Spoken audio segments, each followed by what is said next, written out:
కృష్ణయ్య కృష్ణ ఎక్కంటారు మల్కాజ్. మరి ఇప్పుడు పార్లమెంట్ ఎన్నికలు వచ్చినాయి కదా మరి ఓటు ఎవరికి ఎత్తారు మీరు? ఇక రెండో ఆప్షనే లేదు, బీజేపీ.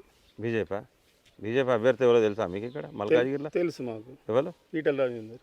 వెళ్తాడా మరి? పక్కా. మంచోడేనా ఈటల రాజేందర్? మంచోడేనా? ఇంక అంతకన్నా మంచివాడు ఉన్నాడా? అంతేనా? క్వశ్చనే లేదు. గ్యారెంటీకి వెళ్తాడా? గ్యారంటీగా. మోడీ మరి? ఇక మోడీ ఇంకా 20 ఏళ్ళైనా మోడీయే. అంతేనా? క్వశ్చన్ లేదు. మోడీని మించిన వాళ్ళు లేరు ఇక రాహుల్ గాంధీకి ఏం ఛాన్స్ లేదంటావు? ఇంకేం లేదు, సన్యాసులు కలవాలి ఆయన, ఇంకెందుకు. అంతేనా? రాహుల్ గాంధీ లేదా? ఎన్ని ఓట్లు ఉన్నాయి మీ ఇంట్లో? మా ఇంట్లో 4 ఓట్లు ఉన్నాయి. మీ చుట్టాలే కూడా ఉన్నాయి అటు? ఉన్నాయి. అందరటేనా? అందరూ అటే. అందరు ఏమనుకుంటారు ఇంతకు?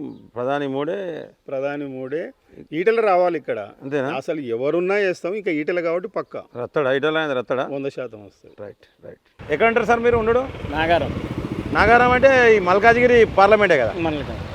మేడ్చల్. మేడ్చల్ అంటే మల్కాజిగిరే, మల్కాజిగిరి పార్లమెంట్ వస్తుంది. Assembly Medchal, parliament Malkajgiri. అయితే ప్రధానమంత్రి ఎవరు అయ్యేటట్టున్నారు సార్?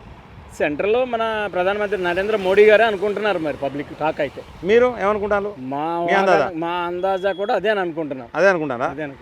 మీ మనసులో కూడా నరేంద్ర మోడీ అనుకుంటారు కదా మీరు? ఎవరైతే మంచిగుంటుంది మరి సెంట్రల్లో నరేంద్ర మోడీ అయితే మంచిగుంటుందా? ఆయన వస్తేనే బాగుంటుందని అనుకుంటున్నాం. అంతే అనుకుంటారా? మీరు ఏం పని చేస్తారు సార్ మీరు? ఏదో కొంచెం మేము ఎలక్ట్రానిక్సా.